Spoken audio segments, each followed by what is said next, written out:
Bienvenidos a un nuevo programa de Inversiones y Negocios. Hoy contamos con la presencia del licenciado en Economía Sergio Feller.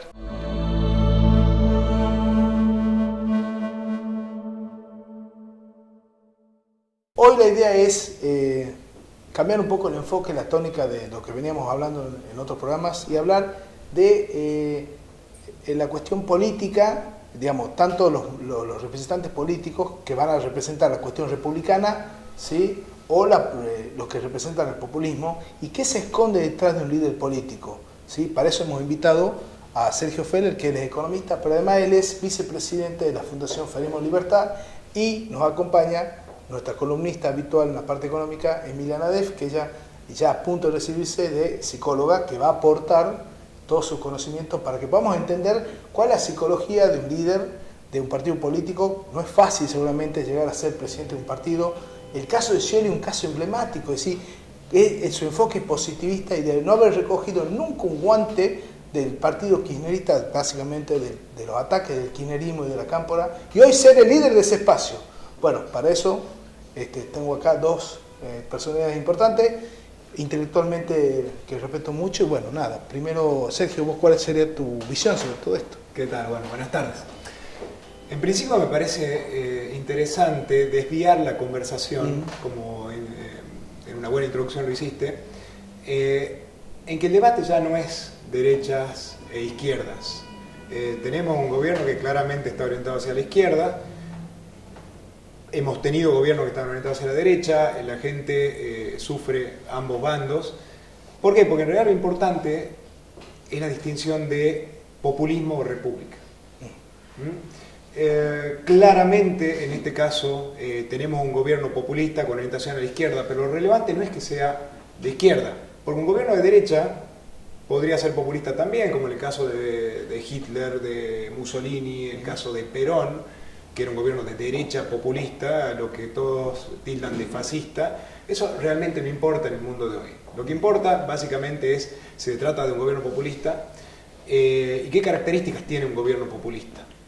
Básicamente un líder carismático, un sistema de concentración de poder, un grupo, una configuración orientada al líder, autoritarismo, compra, corrupción. Mucha dependencia, ¿no? ¿Y el pueblo cómo sería en este caso? Estás definiendo un líder. Y bueno, evidentemente el pueblo es un pueblo que está demandando líderes populistas. Porque bueno, naturalmente, normalmente el populismo genera más populismo y más necesidad.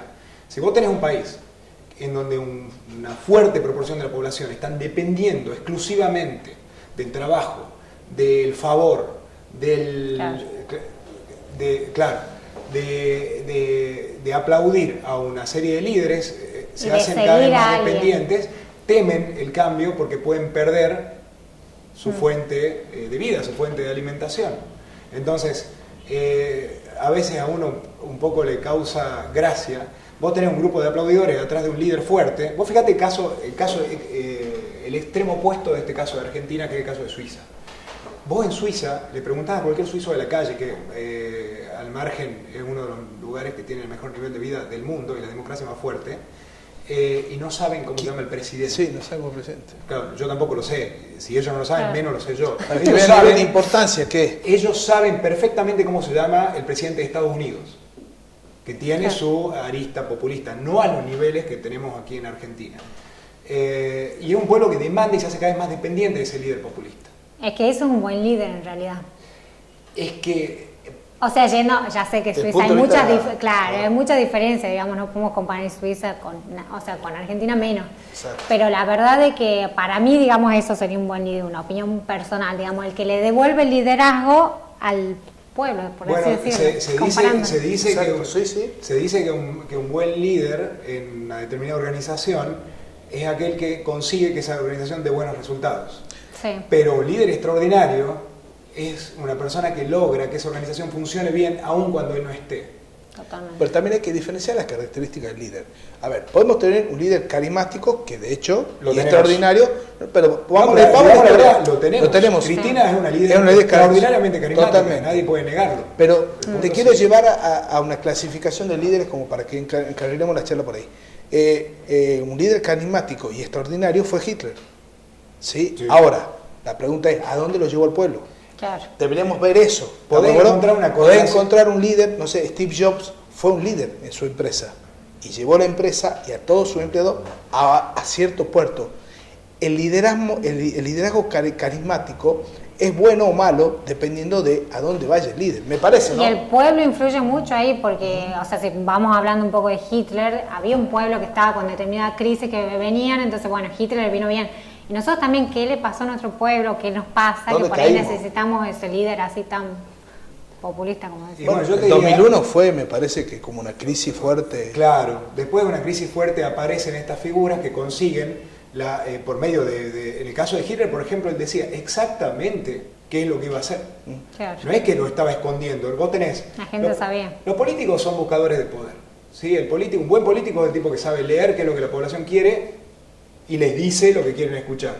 Ahora, eso es un buen político en el sentido de un político funciona como encuestadores, digamos. Y sí, ¿vale? Sí. O sea, si el tipo se cierra y dice, bueno, yo tengo ciertas ideas que van en contra de lo que la población quiere, la población puede moverse, pero muy poquito sobre lo que la población puede entender. Ahora, vos tenés un líder, como el caso de Hitler, el caso de Obama, Mussolini, bueno, ponele. Obama es también un gran líder, que es característico de configurar una situación en donde se concentra el poder y se arma una corporación muy grande detrás de él. Entonces, eso hay que conectar con el concepto de hormesis y de iatrogenia. Iatrogenia es exceso de intervención. Hormesis es una propiedad de los organismos vivientes bajo la cual una cantidad pequeña de volatilidad o de estrés le hace bien a una sociedad y una gran cantidad la mata. Por ejemplo, es la misma razón por la cual, como te contaba fuera de cámara, las vacunas se basan en pequeñas dosis de intoxicación que generan anticuerpos y que te dan vida. Sí. Bueno, cuando se configura una situación como la que tenemos ahora en Argentina, que es bastante extrema, cabe destacar, vos fijate que se empieza a concentrar el poder y un solo grupo de gente maneja las cuestiones más importantes del país.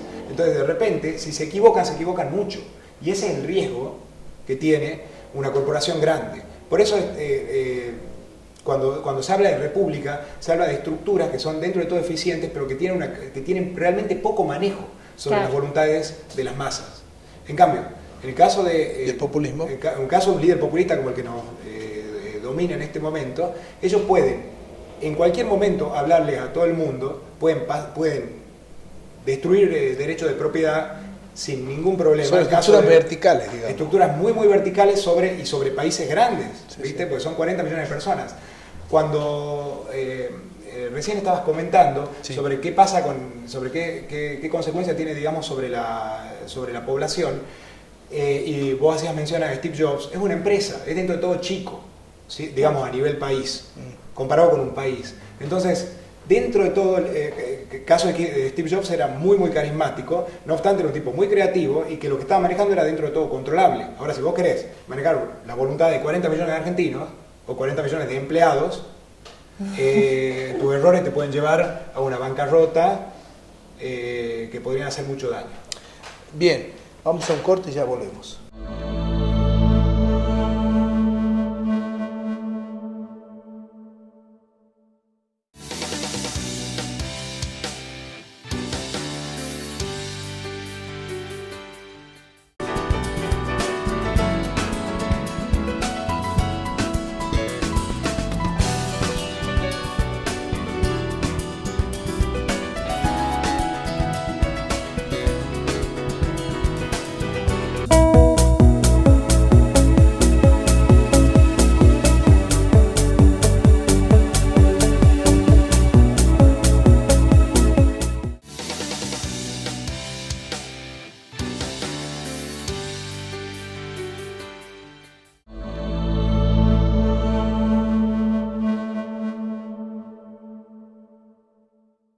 Continuamos con la entrevista al licenciado Sergio Feller. Bueno, la verdad que súper interesante la charla, estábamos hablando, está populismo por un lado y república, pero acá ya estamos en la grilla final de 2 o 3 candidatos que van a llegar, ¿sí? Pero ellos son líderes, ¿sí? Scioli es líder, Macri es líder y Massa es líder. Tanto Macri como Scioli y Massa son diferentes. Yo lo que admiro de Scioli es su capacidad de haberse sostenido dentro de un partido que lo atacó constantemente, ¿sí? Y él nunca recogió un guante, ¿no? Y hoy es el líder de ese partido. A ver, a mí lo que me asombra es, digamos, la mentalidad positiva o cómo está pensando ese líder para haber llegado solo con su mente a ese lugar. No sé cómo lo ven ustedes. Bueno, claramente Scioli es un pragmático. O sea, si vos me preguntás, Scioli es un tipo... yo sé que hace un ratito dije que era irrelevante el tema izquierdas, derechas, bueno, pero tiene que ver con la mentalidad de cada uno, con la psicología de cada uno, o más precisamente con la psicoepistemología de cada uno. Exacto. Yo no tengo idea si Scioli es un tipo que tiene una orientación hacia la derecha, a la izquierda, al centro, y de hecho no creo que le interese mucho. En ese sentido parece ser un político perfecto, ¿no? El tipo se adapta, es muy un adaptable. Competitivo. Él arrancó con el deporte y un súper deportista, claro, con una mentalidad competitiva, digamos. Exactamente, pero quiero destacar, antes de meterme en las personas, que si vos mirás qué países o qué circunstancias generan que realmente un país se desarrolle, y cuando vos hablas de desarrollo, hablemos de igualdad, pero siempre de la igualdad buena, que es igualdad ante la ley y no igualdad a través de la ley. La igualdad a través de la ley es una desgracia. Cuando el gobierno te trata desigual de acuerdo a quién sos, si sos varón, negro, blanco, judío, cristiano, eso es igualdad a través de la ley y esas son las consecuencias que genera un gobierno. Una justicia dependiente, ¿no? Una justicia dependiente que proviene justamente de un gobierno populista, de concentración del poder, pues solo un gobernante que tiene suficiente poder puede comprar tantas voluntades. Sí. Claro. Entonces, los países serios son países que están gobernados por reglas.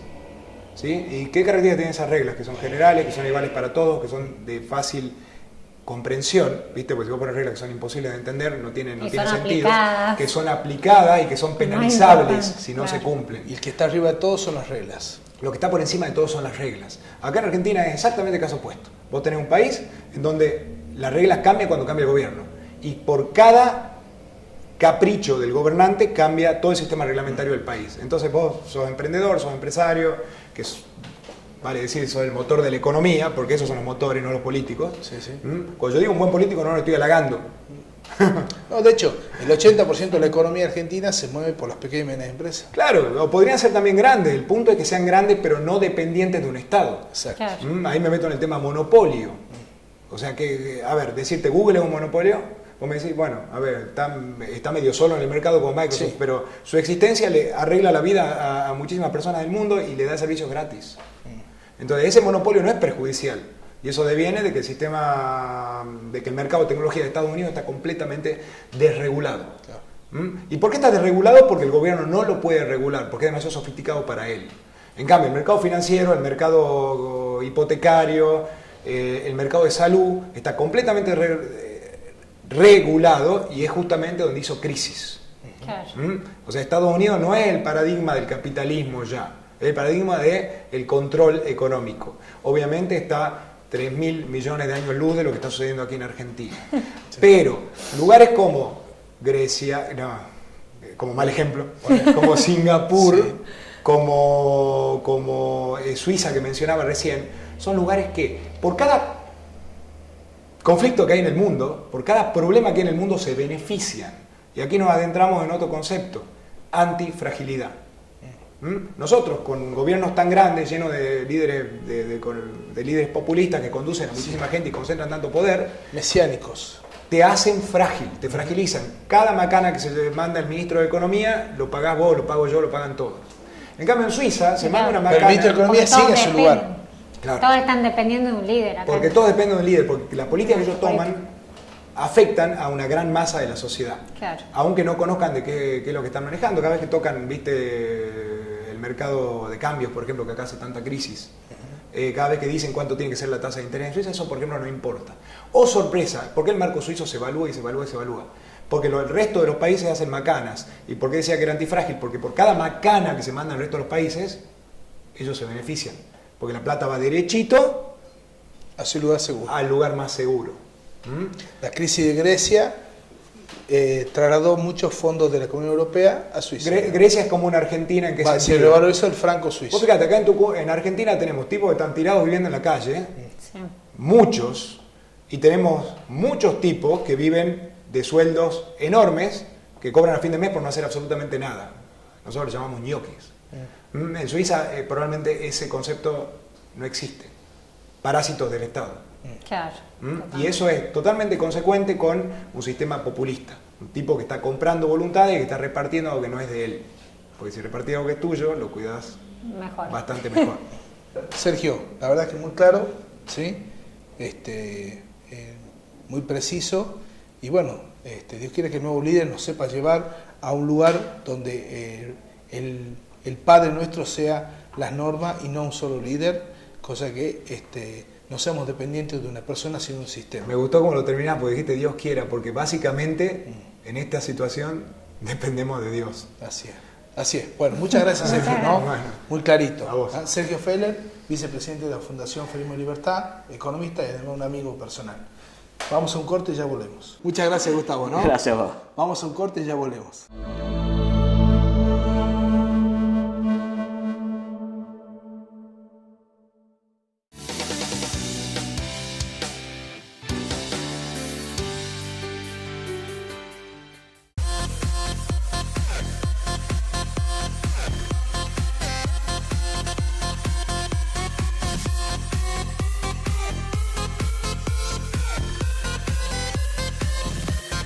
Let me take a selfie.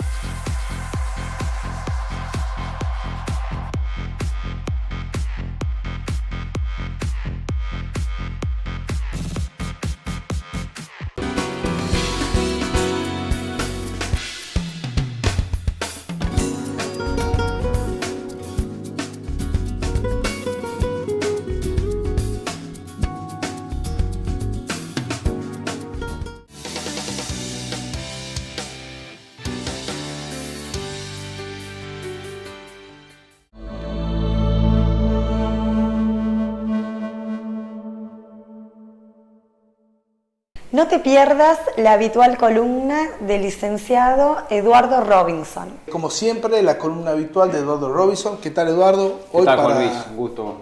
Gusto Siempre. es nuestro. La economía argentina necesariamente va a tener que introducir modificaciones. Es decir, una cosa es lo que está en la superficie, lo que estamos viendo, que es una superficie que ya se torna incluso más indisimulable, donde ya la recesión está mucho más clara. Y todo lo que está por debajo, digamos, de la superficie, que es donde tenés problemas tarifarios, donde tenés problemas de desequilibrios con el mercado de cambios, donde tenés problemas para exportar, donde la economía ha perdido competitividad, donde falta financiamiento, en fin, una serie de problemas que están subyacentes y que entonces el mercado entiende que si es que, por ejemplo, hay un cambio de gobierno, en el caso concreto de que, por ejemplo, pueda ser presidente Macri, podría haber modificaciones más pro mercado, y entonces de esa manera bueno, disminuir el intervencionismo que hay en la economía, que el Estado digamos, deje de intervenir en las exportaciones, con las cupificaciones de exportaciones, con el tipo de cambio, etcétera, se vaya un poco a un ambiente más de libertad económica, y entonces eso es lo que la esperanza que habría el mercado, y por eso es que va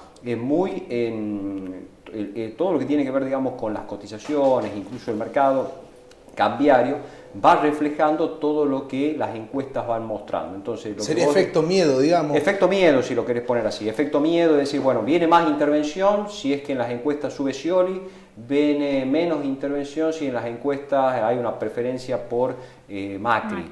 Entonces, el mercado se va moviendo de acuerdo, digamos, con esas encuestas o de acuerdo con las preferencias que se van dando, y lo hemos visto en las distintas elecciones locales que se han ido dando, como en alguna medida la bolsa ha ido digiriendo y el mercado cambiario ha ido digiriendo eso un poco más. Ahora, tiene que haber modificaciones, pero eso va a implicar una corrección del dólar, concretamente una devaluación, y por eso es que hay un posicionamiento en dólares de carteras que se van dolarizando, primero porque hay un componente de incertidumbre, independientemente de cualquier elección va a haber compra de dólares porque hay una cuestión de cobertura, llamar así, de miedo. Y por otro lado también porque, bueno, el mercado empieza, digamos, a generar expectativas de devaluación. El dólar a 9.17, 9.20 es un dólar ficticio, un dólar que vos lo ponés en términos de soja son 5,80 con la retención, pero si le pones los costos es mucho más bajo ese dólar, por lo tanto la soja no es rentable, sobre todo en todo lo que tiene que ver con nuestras economías. También es un dólar asfixia, digamos. Exactamente, un dólar asfixia, ¿está? Entonces esto creo que es un poco el panorama que se está viendo en la Argentina y bueno, independientemente de que, como te digo, de quién gane la elección, lo hará de manera digamos, premeditada y con equipos, etcétera, o no lo hará de esa manera, pero alguna corrección en la economía tiene que haber. El problema es cómo y quién lo hace, ¿no? Claro, y se está hablando también de un dólar teórico a 21. ¿Cómo afectaría eso a nuestra economía? Bueno, el dólar que se habla mucho de eso. Se habla mucho del dólar porque, bueno, un ejercicio que se hace, digamos, si siguiese vigente la convertibilidad, o sea, ustedes se acuerdan que la convertibilidad era la cantidad de moneda de base monetaria con las reservas internacionales, entonces a veces se hace ese cálculo y se dice, bueno, más o menos cuál debería ser el valor hoy del dólar. Bueno, más o menos el consenso va ahí a 21 pesos con las reservas internacionales, pero las reservas internacionales hoy por hoy, si bien están relativamente estabilizadas, no todas las reservas son disponibles, con lo cual sería un dólar incluso un poco más alto, ¿no? Pero cuando llegó a 15 hace días atrás, el gobierno se asustó y ya inmediatamente subieron las tasas de interés. Esto implica más ahogo al crédito, porque el crédito se encarece claramente. Y la idea es contener los pesos, que no se vaya, digamos, todo al dólar, porque pese a que al ministro no le preocupa, o a quién le preocupa, se pregunta él, la suba del dólar, ¿por qué reacciona de la manera el Banco Central subiendo las tasas de interés? Entonces, es medio, digamos, hay contradicciones ahí también. Pero bueno, independientemente de eso, que no viene al caso, lo concreto, la pregunta es que el dólar va a tener, por supuesto, un valor que, en la medida en que no haya un ingreso y un flujo de dólares de exportación o de entrada de capitales, y la presión con el dólar va a seguir, y en la medida en que sigue el cepo también. Entonces el cepo cambiario tiene que tener algún tipo de, llamémosle así, de flexibilidad. De esta manera, y tenemos dólar y sustos con el dólar de manera mucho más consecutiva de lo que hemos venido teniendo, ¿no? Con este esquema vamos a ver siempre, esta película se va a repetir siempre, digamos, ¿no? Hablamos con Emilia, sí, en el backstage, digamos, detrás de cámara, el contado con liqui. ¿Qué es el contado con liqui? Digamos, por ahí nosotros sabemos, pero como para que le expliques a la gente. El contado con liquidación se trata, digamos, de una operatoria en la cual vos podés comprar, hacerte de bonos o comprar, digamos, acciones en pesos, los liquidás con aquellos que tienen, digamos, que cotizan en los Estados Unidos. Entonces haces una operación en la cual compras en la bolsa local, pero que estás liquidando en dólares en la bolsa de Nueva York en una cuenta, con lo cual ahí te estás haciendo de dólares, bueno, de manera legal. Y esto es lo que el gobierno no le gustaba y quería que sea no legal lo que ya habían dicho que era legal, con lo cual, bueno, pero son especulativos.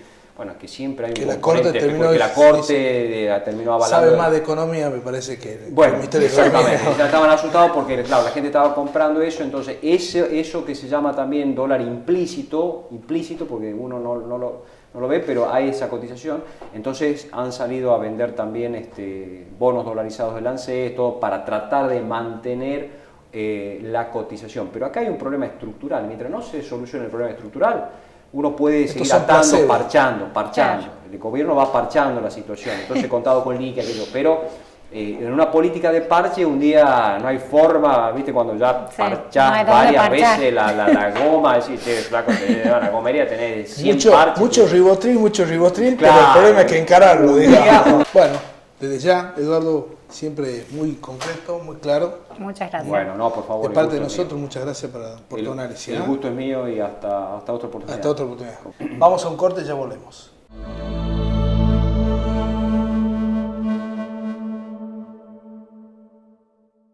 Los esperamos la próxima semana con una nueva edición de Inversiones y Negocios.